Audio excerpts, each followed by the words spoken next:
అందరికీ ఇక్కడ ఉన్న అందరు పెద్దలు ఇంక్లూడింగ్ గ్రామ సర్పంచ్లు, యూత్ కానీ, తర్వాత వివిధ సంస్థల నుంచి వచ్చిన వాళ్ళు, heads of the various organizations, అందరికీ కూడా స్వాగతము. ఇక్కడ మన ఈ యొక్క సెంటర్, దీని పేరు కూడా అర్త్ సెంటర్ అని అన్నాము. ఇది ఒక 22 ఏప్రిల్కి 50 ఇయర్స్ అయిందని అన్నారు. కానీ దాదాపు మనకు మదర్స్ డే తెలుసు, ఫాదర్స్ డే తెలుసు, కొత్త కొత్త డేస్ అన్నీ అర్థమవుతున్నాయి నిన్న మొన్న. కానీ భూమికి కూడా ఒక దినోత్సవం ఉంటుంది అనేది చాలా మందికి తెలియకుండా పోయింది. దాన్ని ఒకటి అవగాహన కల్పించాలనే ఇప్పుడు మనము రకరకాల ప్రోగ్రామ్ చేస్తున్నాము. లక్కీలీ మన సిజిఆర్ సంస్థది కూడా స్థాపన అదే రోజు హన్మాస్పల్లి గ్రామంలో. ఆ రోజు ప్రొఫెసర్ గారు ఉన్నారు, మేము కొంతమంది యంగ్ పిల్లలం ఉంటిమి. సో అందరం కలిసి అది ఆ రోజు మేడం లీలా లక్ష్మారెడ్డి సారు ఇంకా మిగతా అందరు కలిపి అది ఆ రోజు అయ్యింది, స్టార్ట్ అయింది ఆ రోజు. సో ఈ వచ్చే 22 ఏప్రిల్కి మనకు 10 సంవత్సరాలు అవుతుంది. సో ఒక రకంగా చారిత్రకంగా 50 సంవత్సరాల నుంచి మనం అనుకుంటూ వస్తుంటే కూడా ఈరోజు భూమి పరిస్థితి ఇట్లున్నది. అంటే ఇట్లా ఒక దినోత్సవం కావాలి, ఇట్లా అర్త్ని కాపాడాలి మన అంటే కూడా ఇప్పుడు క్లైమేట్ చేంజ్ అనేది ఎన్విరాన్మెంట్ ఒకటి కాగా దాని మీద క్లైమేట్ చేంజ్ అని ఇంకో టాపిక్ వచ్చింది. అంటే ఇది ఒక సైకిల్స్ లాగా ఫస్ట్ సారి చెప్తాడు సైలెంట్ స్ప్రింగ్ అనేది, అది అయ్యి ఒక బుక్ రాసి కూడా ఇప్పటికీ మనకు ఫస్ట్ ఎన్విరాన్మెంట్ డే అని ఒకటి అయ్యింది. అదేంది 1970. సో అప్పుడు స్టార్ట్ అయిన దినం అది కూడా ఎన్విరాన్మెంట్ డే కూడా అయ్యింది. ఇట్లా అన్నీ చూసుకుంటూ పోతే ఎన్నో డేస్ అయినా కానీ ఈరోజు మళ్ళా పరిస్థితి ఇంకా వినాశకరంగానే పోతున్నది అనేది అందరికీ తెలుసు. సో ఈసారి కూడా వాళ్ళు క్లైమేట్ చేంజ్ మెయిన్ టాపిక్ తీసుకోవడం అయింది అర్త్ డేకి. అయితే మన వంతు ఏం చేస్తామనే దీని ఒక చిన్న ఆలోచనకి ఒకటి ఏందనంటే, ఫస్ట్ భూమి అని అన్నప్పుడు మనకు భూమి ఆధారంగా జీవిస్తున్నామని ఎంతమంది అనుకుంటారు. జనరల్గా ఇది ఒకటి మిస్కమ్యూనికేషన్ ఆర్ డిస్కనెక్టెడ్నెస్. ఏందనంటే అర్త్ అని అంటే ఓన్లీ మట్టి అనుకోవడం, లేకపోతే అర్త్ అంటే ఒకటి అది చిన్నది ఏదో అనుకోవడం కాదు. అర్త్ అని అంటే తల్లి తర్వాత తల్లి అనుకోవడం చాలా ఇంపార్టెంట్. ఇది basic fundamental thing flaw that we forgot. అదేంటంటే ఒక తల్లి గర్భంలో ఉన్నప్పుడు అంబిలికల్ కార్డ్ అని ఒకటి ఉంటుంది. మనకు కావాల్సిన ఎయిర్ కానీ, ఆహారం కానీ, న్యూట్రిషన్ కానీ తల్లి నుంచి వస్తుంది. సో 9 months తల్లిలు ఉన్నప్పుడు you are protected. Then after the 9th month భూమి మీద పడంగానే the same umbilical cord is not disconnected, it is connected to the mother earth. ఇది గుర్తుపెట్టుకోవాలి. 100% ఇది ఒక్కటి మర్చిపోతున్నాం. For your nourishment or for your growth, for your living or completing your life, whatever the number of years, this mother earth is helping you to continue. ఈ fundamental దాన్ని we are forgetting. కాబట్టి ఇప్పుడున్న challenges మనకు పెరిగినాయి. So అంటే పుట్టినోనికి కూడా నవగ్రహాలు కాదు, ఇంకే గ్రహాన్నన్నా మొక్కుతాం. పొద్దుగాలు లేచి సూర్యుని కూడా మొక్కుతాం. అంత దూరం ఉన్న గ్రహాల ఇన్ఫ్లుయెన్స్ ఇంత ఉంటే మరి పొద్దుగాలు లేచి మన భూమి మీద నిలబడ్డ భూమి ఇన్ఫ్లుయెన్స్ ఎంత ఉండాలి కదా మన మీద. ఈ ఫండమెంటల్ థింగ్ కూడా వీఆర్ ఫర్గెటింగ్. జాతకాలే నీకు అన్ని గ్రహాలు అవసరం, కానీ నీ యొక్క భూమి సక్కగా లేకపోతే నీ గ్రహం ఎట్లుంటుంది? ఉల్టా చెప్పుకోవాలి కదా. మనకు కూడా ఫేట్ ఎట్లుంటుంది అనేది the fundamental fact where we are dependent on what resources we are dependent. ఇవే ఎట్లుంటే మనం ఎట్లా, మన ఉనికి ఎట్లా, మన ఫ్యూచర్ ఎట్లా అనేది అదొకటి. Second thing, anyhow we have gone beyond the carrying capacity of the earth. We have exhausted many resources. ఇప్పుడు ఫాస్ఫరస్ ది బిగ్గెస్ట్ ఛాలెంజ్. అగ్రికల్చర్కి ఎంత మనం సపోర్ట్ చేద్దామన్నా ఫాస్ఫరస్ దొరకది, మినరల్ కూడా దొరకది. అది ఏడికేం పుట్టిస్తాం, చెట్టుకు అది కావాల్సింది ఫండమెంటల్ థింగ్. అట్లాంటి లేకపోతే అగ్రికల్చర్ ఎట్లా వస్తుంది? Because the more mouths are there, hands are there to be fed గ్లోబల్గా. అండ్ ఎంత కెమికలైజేషన్ చేసినా it is not happening. So దీనికి ఆధారంగా ఫస్ట్ వ్యక్తులు ఎవరు ఉండరు అని ఆలోచన చేస్తే డెఫినెట్గా the people who are in villages, the people are connected through resources for their own livelihood, but also they are making everybody to sustain. ఒక నలుగురికి అన్నం పెట్టి, నలుగురికి సివిలైజేషన్కి ఒక రకంగా కారణమైన, ఒక పాట పాడాలనో డ్యాన్స్ చేయాలనో ఒక తిండి పెట్టాలి కదా. పాట పాడినాక 4 రోజులు తినకపోతే మనకు అర్థమవుతుంది అంటే వాట్ ఈస్ ద ఛాలెంజెస్ అని చెప్పి. అంటే మనకు ఆకలి అయినప్పుడు దేవుడు గుర్తొస్తాడు అంటాము. ఆకలి అనేది అన్నం అన్నప్పుడు మరి అన్నంలోనే పరబ్రహ్మ కనబడుతుంది. So there a kisan or a farmer is toiling with the soil, with the sweat and blood for creating that food. But why we are not respecting that farmer? Why that respect has gone? Why that pride in farmer has gone? ఆత్మాభిమానం ఎందుకు చచ్చిపోతుంది లేదా తగ్గిపోతుంది ఒక రైతుల? ఇది చాలా fundamental thing. It's happening. ఎందుకంటే no future generation is coming up. ఇప్పుడు వచ్చిన ఫుడ్ కూడా మీరు చూడండి, it is not what we are suppose to eat. Green revolution అంటే there is nothing green in green revolution. Chemicalisation of అగ్రికల్చర్లో గ్రీన్ ఎట్లా ఉంటుంది? పచ్చ కలర్ వేసుకుంటే పచ్చదనం వచ్చినట్టు కాదు కదా. That is not green. Green అంటే ఏంటంటే it should be eco friendly, your food print should be the least and it should be sustainable. ఇది ఇట్ సస్టైనబుల్? మన తాత ముత్తాతలు ఇచ్చిన land the way they have given you on a platter, దీంతో sustain కంటే ఇచ్చింది about 50 years back. It has no meaning now. మీకు ఎవరికైనా వస్తువు ఇచ్చి మళ్ళీ రిటర్న్ ఇవ్వమన్నప్పుడు ఎట్లా ఇస్తారు? మంచిగా ఇస్తే కొంచెం వాల్యూ ఉంటుంది. But we have made it worst. Alkalinisation అనండి, దానికి ఉన్న పాయిజన్స్ అనండి, అంటే the kind of chemicals residue. మీరు వేసిన ప్రతి ఒక్క పెస్టిసైడ్లో 1-2% చెట్టుకు పడుతుంది. మిగతాదంతా భూమిలోకే పోతుంది. ఎక్కడ పోతుంది? లేకపోతే గాలిలో ఉంటుంది. ఇంకెక్కడ ఉన్నది? CO2 ఎమిషన్స్ ఇవన్నీ కూడా ఇండస్ట్రీస్. మనం ఇవన్నీ చూసినప్పుడు ద కైండ్ ఆఫ్ ఇంకోటి గుర్తుపెట్టుకోండి, ఇవన్నీ మనం కావాల్సి చేయలేదు. As a farmer never. ఎందుకంటే ఒక 70-80 years ఫార్మర్ని మన పాతోళ్ళని అడిగితే they never indulged in such kind of thing. 500 ఏళ్ళు వ్యవసాయం చేసినా భూమి మంచిగా ఉంది, ఊరు మంచిగా ఉన్నది. ఈరోజు భూమి మంచిగా లేదు, ఊరు మొత్తం పోయింది. పిల్లలు లేరు, అది పై చేసేటోళ్ళు కూడా లేరు. అంటే the whole system has collapse now and the people are moving out of agriculture. ఇది మీకు తెలుసు. స్కూల్స్ ఇంతకుముందు రజనీకాంత్ చెప్పినట్టు స్కూళ్ళలో పిల్లలకు చదువు చెప్పేది ఏదో ఊర్లో మళ్ళీ వ్యవసాయం చేయనీకే, సస్టైనబుల్ ప్రాక్టీస్ చేయనీకే కాదు, ఊర్లకించి ఎట్లా ఎలగొట్టాలనే స్కీమ్ అది. Somewhere somehow they should live, they should sustain themself with some other occupation. But the highest occupation, the most respectable occupation is agriculture. So ఇప్పుడు ఉన్న పర్యావరణం కానీ, the way the agriculture sector has gone, the first people connected to the earth అనేది farmer అంటే village ఉన్నోళ్ళే the people are connected to the. ఇప్పుడు sons of the soil అన్న పదం అంటారు. సన్ అంటే it doesn't mean only men, basically women also. ఆ పదాలు అట్లా వాడతారు ఇంగ్లీష్లో. ఓకే, బట్ ఇందులో men and women, the people are connected with the soil, with the earth every day. They are the most loved people for the earth. అంతే కదా. తల్లికి ప్రేమ క్లోజ్గా కోరుకుంటుంది డైరెక్ట్ పిల్లలు ఎవరైతే తనతోటి ఉన్నారు. అంతే కదా. అండ్ ద హయ్యెస్ట్ ఆక్యుపేషన్ ఎందుకంటామంటే it is not for their survival. గుర్తుపెట్టుకోండి, ఒక ఫార్మర్ అనేది ఇప్పుడు నియర్లీ 50% అర్బన్ పాపులేషన్ ఉంది, 50% రైతులు ఉంటారు. Means they are feeding more number of people then earlier. ముందటికి మనము వెనకటికి వెళ్ళి చూస్తే 70-30 ఉండే కదా. ఒక 30-40 సంవత్సరాల క్రితం చూస్తే కూడా ఉల్టా ఉండే మనకు. అంటే 70% వ్యవసాయంలో ఉండే, 30% మనకు అర్బన్ ఏరియాస్లో ఉండే. ఇప్పుడు it is other way round. ఇంకోటి ఐక్యరాజ్య సమితి చెప్పింది కూడా ఏంటనంటే ఈ 22 కల్లా, ఇయర్ 22 కల్లా మీరు ఏం చేస్తారో మాకు తెలియదు, your production should be double or the farmers income should be double. నిజంగా అవకాశం ఉన్నదా? రైతులకు మనకు డబల్ ఇన్కమ్ వచ్చే అవకాశం ఉన్నదా ఇప్పుడు ఉన్న పరిస్థితిలో? Because the most exploited person in the whole society is the farmer.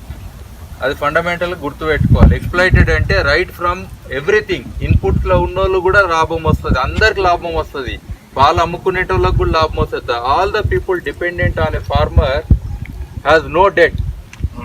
Everybody is profitable. Every country like America వాళ్ళు కూడా మన మీద బతురు. రాళ్ళు విత్తనాలు ఈడొచ్చి అమ్మి కూడా బతురు. వాళ్ళకి ఏం సంబంధం? వాళ్ళకి వ్యవసాయం తెలియనప్పుడు ఈడ వ్యవసాయం నేర్పిన వాళ్ళం. సివిలైజేషన్కి మూల కారణమైన మనము మనకు విత్తనాలు వచ్చి అమ్ముకుంటారు, పెస్టిసైడ్లు తెచ్చి అమ్ముకుంటారు. So everybody is getting profited but not the farmer. This the most fundamental thing that is happening already. ఎందుకనంటే ఎప్పుడు కూడా మనం జస్టిఫై చేయనీకే దూడలే ఒక రైతుని. అంటే తనకు ఎన్ని రోజులు కష్టపడ్డాడు, తను ఎంత అందులోకేం తీసిండు. ఒక నీళ్ళ బాటిల్ కూడా 20 రూపాయలకి ఇవాళ అమ్మడం అవుతున్నది. మరి ఎందుకో ఏది కూడా 20 రూపాయల కంటే తక్కువ ఉండొద్దు అనే ఫండమెంటల్ది కూడా అడగాము. ఏ రోజు కూడా ఒక పొలిటీషియన్ కానీ ఒక నాయకులు కానీ వచ్చి మనకు డైరెక్ట్గా ఎందుకు ఇంత అన్యాయంగా ఉన్నది, ప్రైజెస్ ఇంత తక్కువ ఎందుకు ఉందని ఎప్పుడు అడగలే. ఎక్కువైనప్పుడు అడిగారు. గుర్తుపెట్టుకోండి, ప్రైజ్ ఎక్కువైన రోజు 100% వాళ్ళు వచ్చి మెడల్ అవే కూరగాయలు వేసుకొని ఇది ఎందుకు పెరిగిందని చెప్పి ఇంపోర్ట్ చేసుకొని మన రైతుల్ని కిందికి చూసిరు. కానీ ఎన్నడూ కూడా వీళ్ళు అన్నం పెడుతున్నారు. We have to respect them. అట్లనే ఎక్కడ కూడా ఏ ప్రోడక్ట్ మీద కూడా మీరు చూడండి, ఏ ప్యాకెట్ మీద కానీ భూమికి రైతుకి ధన్యవాదములు ద ఫండమెంటల్ థ్యాంక్స్ అనేది కూడా లేదు. ఒక కంపెనీ వాడు చైనాలో స్పూన్ చేస్తే కూడా దాని మీద మేడ్ ఇన్ చైనా అని రాసుకుంటాడు. ఇంతంత దానికి కూడా వాళ్ళకి అభిమానం ఉంది. మనకి ఏదైతే సోర్స్ ఉన్నదో ఒక రైతు నుంచి కానీ భూమి నుంచి వచ్చినప్పుడు ఆ మాత్రం థ్యాంక్స్ అనేది ఒకటి ఉండాలి కదా, మినిమం అయితే ఉండాలి కదా. మరి అది ఏమన్నా కనబడుతుందా? ఇంతనన్నా అనిపించాలి కదా, తినటోళ్ళకని అనిపించాలి. హోటల్లో తింటే ఓ 10 రూపాయలు టిప్ ఇస్తారు.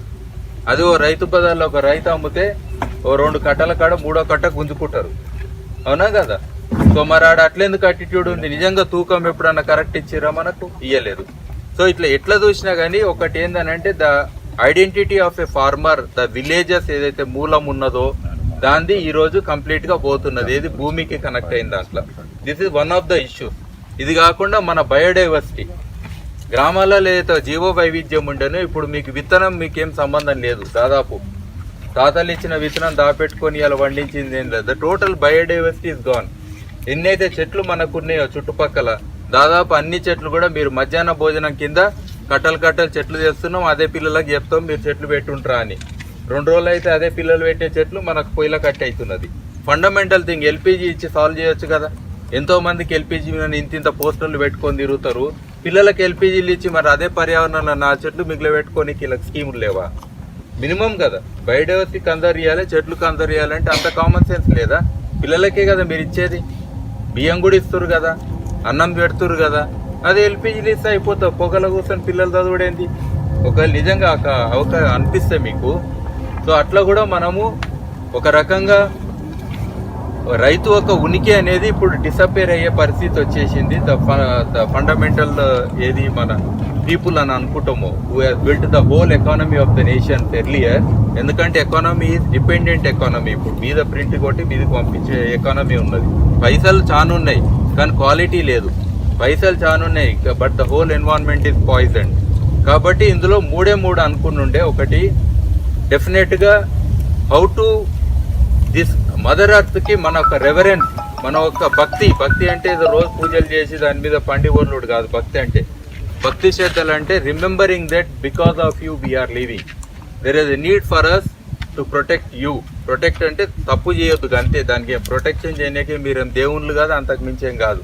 ఏదో 2 చేతులు పెట్టి ఒక భూమిని ఇట్లా పట్టుకున్నట్టు ఫోటోలు దిగుడు కాదు. అట్లా కూడా దిగుతారు. వృత్తాన్ని సేవ్ అర్తాన్ని పెడతారు వాడు మీద కింద. నువ్వు పెట్టిన చెయ్యికే భస్మాస్మరుడు ఇది చెయ్యి. ఆ చెయ్యికే ఇట్లా అయ్యింది. ఏ పుట్ట ఉన్నా కానీ ఈరోజు వరకు ఏం కాలే. ఇన్ సైకిల్ ఆఫ్ ఎవల్యూషన్ ఎన్నో అయ్యి ఉంటాయి. బట్ ఇట్లా ఇంత ఫాస్ట్గా చేసింది ఒక మానవుడే. ఆ మానవుడిలో మనం ఎక్కువ జనరేషన్ కారణం. ఇంత ఫాస్ట్గా ఇంకా సూపర్ ఫాస్ట్ చేసే మానవుడు అంటే మనమే. ఈవెన్ ఇండస్ట్రియలైజేషన్ లెక్క చూసుకున్నా కానీ especially this generation is putting the whole earth at the juncture of no decision and no direction. Direction లేనిది డెసిషన్ తీసుకోలేని పరిస్థితుల్లో ఇన్ని అప్పులు చేసినాం, ఇంత పర్యావరణ నష్టం చేసినాము. అందరు లాసులనే ఉన్నారు, అన్ని రకాలుగా లాసులు ఉన్నారు. అవునా కదా? నెక్స్ట్ జనరేషన్ మనం ఇచ్చేది కూడా చాలా తక్కువ ఉంది. కాబట్టి ఈ 22 ఏప్రిల్కి మన అర్త్ డేకి అట్లీస్ట్ మనం ఎప్పుడైతే earth centers in each village అనే కాన్సెప్ట్ ఉన్నదో, అర్త్ సెంటర్ అంటే ఏంది? భూమికి నిజంగా మనకు ప్రేమ ఉంది. అట్లనే మన యాన్సిస్ట్రల్ లీనియేజ్ ఎవరైతే ఈ భూమిని కాపాడి మనకు అప్పచెప్పిర్రో వాళ్ళ మీద మనకు భక్తి ఉన్నదా లేదా? ముత్తాత పేరు చెప్పంటే సగం మంది అవుట్ అయ్యారు ఊర్లల్లో. ఇప్పటికి నెత్తిగోక్కుంటురు.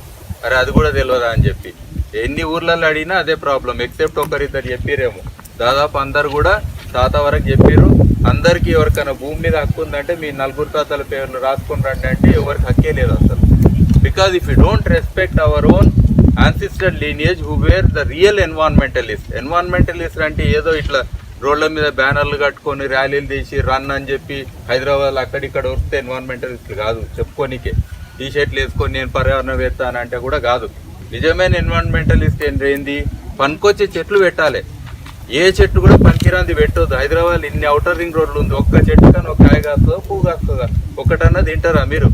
అవి పెట్టకున్నా కానీ దానికి సంబంధం లేకున్నా కానీ కోట్లు ఖర్చు పెట్టి గ్రీనరీ ఉంటే ఎన్వైరన్మెంట్ కాదు కదా. పనికొచ్చేది చెట్టు. అందులో గాలి ఏ చెట్టు అని ఇస్తుంది, అది బై డిఫాల్ట్, అందులో ప్రాబ్లం లేదు. కానీ ఆహారం కూడా ఇవ్వాలి కదా. నిజంగా యుద్ధం వస్తే ఏ చెట్టు తింటారు, ఏ ఆకు తింటారు. ఏది తిన్నా కానీ అడ్డం పడతారు, వాళ్ళ లైఫ్ పోతుంది. ఇది that's fundamental that happens. So దీని యొక్క అర్త్ సెంటర్స్ లక్ష్యం ఏంటంటే ఈచ్ విలేజ్లో మనము ఒక 2-3 acres ల్యాండ్, అంటే మన విలేజ్ పెద్దది అనుకో 2000 జనాభాకు 1 ఎకరా అనుకోండి, అంతకంటే ఎక్కువ అంటే పెద్దగా అనుకోండి, ఒక ల్యాండ్ డిమార్కేట్ చేసుకొని అక్కడ మన బయోడైవర్సిటీ తోటి మొత్తం చెట్లు పెట్టుకొని అక్కడ ఏవైతే ఉంటే లోకల్ పర్యావరణంలో ఆ చెట్లు పెట్టుకొని తర్వాత అక్కడ మనం ఒకటి చిన్నది, ఇది మనం ప్రతిమలం పూజ్యానికైనా కాదు కానీ సమ్ స్మాల్ థింగ్ లైక్ భూమాత లెక్క, భూతల్లి, భూలక్ష్మి ఇట్లా ఒకటి ఐడియా. ఎందుకంటే మన లెక్క అందరు చదువుకున్న వాళ్ళు స్పిరిచువల్గా ఉంటారు, కొంతమందికి ఏదో ఒకటి ఉంటే దాన్ని చూసన్నా ఒక భయము భక్తి అనేది ఉంటుంది, దాన్ని ప్రొటెక్ట్ చేసుకుంటారు. దాన్ని ఏదో పొద్దుగా లేచి పూజలు చేయాలి, దీపాలు పెట్టాలి, కొబ్బరికాయలు కొట్టాలని కాదు.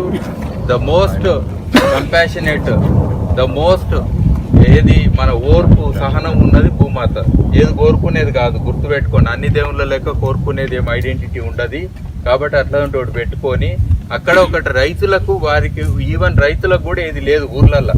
ఈ గ్రామ పంచాయతీ ఎప్పటికున్న ఊళ్ళో కొట్టే చెప్పడన్నా గవర్నమెంట్ అమ్ముకోవచ్చు.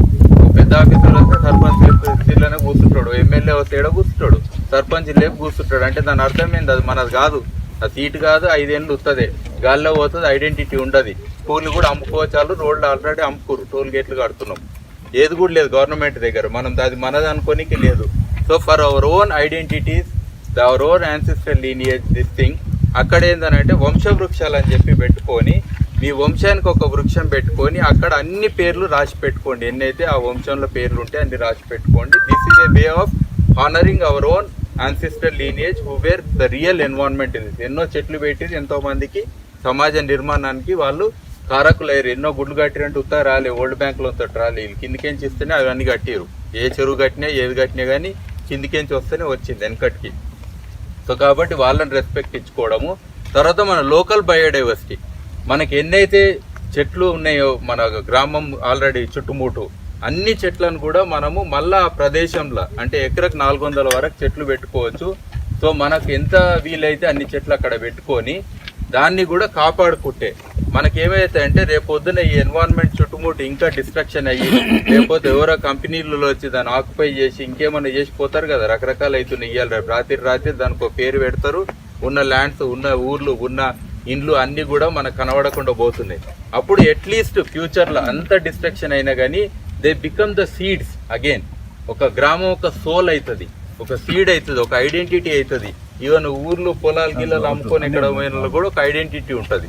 సో ఈ రకంగా మనం మళ్ళా అట్లీస్ట్ ఈ small pockets called the earth center మనం క్రియేట్ చేస్తే అది ఒక 1000 సంవత్సరాలు మనం ముందు తరాలకు ఇచ్చే అనేది ఒక చిన్న ఆలోచన. It's only a thought process. Already 29 ప్లేస్లు అంటే మొత్తము 7 జిల్లాలల్లో తిరగడం అయ్యింది. ఇక్కడ మన 2 గ్రామాల నుంచి 2 సర్పంచులు కూడా ఉన్నారు. వాళ్ళు ఇమ్మీడియట్గా వాళ్ళు ఓత్ తీసుకున్నారు అండ్ దే గివెన్ దేర్ గ్రామం ఒక మట్టిని కూడా మనకి ఇక్కడ ఇచ్చారు. You can see all the soils existing there. అది ఇట్స్ ఏ హిస్టారిక్ థింగ్. మీరు నమ్ముతారో లేదో, ఇట్స్ లైక్ నోవాస్ ఆర్క్ అని అంటాం మనం ఒకప్పుడు. When the whole thing is getting destroyed, a small initiative, a small step like this will make our future people think at least ఏదో కొంచెమన్నా దిమాకున్న మనుషులు కొంతమంది ఉన్నారని అనిపిస్తుంది. లేకపోతే ఈ మాత్రం ఆలోచన ఉన్న వాళ్ళు కూడా ఈ భూమి మీద లేరు అనేది వాళ్ళకి అనిపిస్తుంది. ఇంకేమున్నది, మనం ఉన్నదంతా ఊడ్చినాక ఏముంటుంది చెప్పండి. సో అందుకని ఒక చిన్న ఇనిషియేటివ్లో మన 22 ఏప్రిల్ వరకు అట్లీస్ట్ 108 విలేజెస్లో సంకల్పం గట్టిగా అయ్యి సమ్ ఇనిషియేటివ్ లైక్ మునిగలవేడ్లో ఆల్రెడీ ల్యాండ్ బార్డర్ కూడా చేసారు వాళ్ళు. సర్పంచ్ గారు ఇక్కడనే ఉన్నారు. బార్డర్ అంటే ల్యాండ్ డిమార్కేట్ చేసి దాని పక్కన నర్సరీ కూడా ఉంది, ఆల్రెడీ బోర్ కూడా రెడీగా ఉన్నది. అండ్ ఇది ఇమ్మీడియట్లీ సార్ విగ్రహం ఏమని అడుగుతున్నారు సార్ ఇప్పుడే వాళ్ళు. మాకు డేట్ అంటే మీరు అయ్యగారు డేట్ తీసుకోండి అని చెప్పినాము. విగ్రహం కూడా అడుగుతున్నారు. They want to be the first village to start such nurse centre. ఒకసారి సపోర్ట్లు కొట్టండి. ఏం లేదు, ఇప్పుడు కాంపిటీషన్ ఉన్నది 2-3 గ్రామాలకు చూద్దాం మనం. ఇంకో సర్పంచ్ కూడా ఉన్నారు, రాజేంద్ర రెడ్డి సార్ ఏడున్నావు.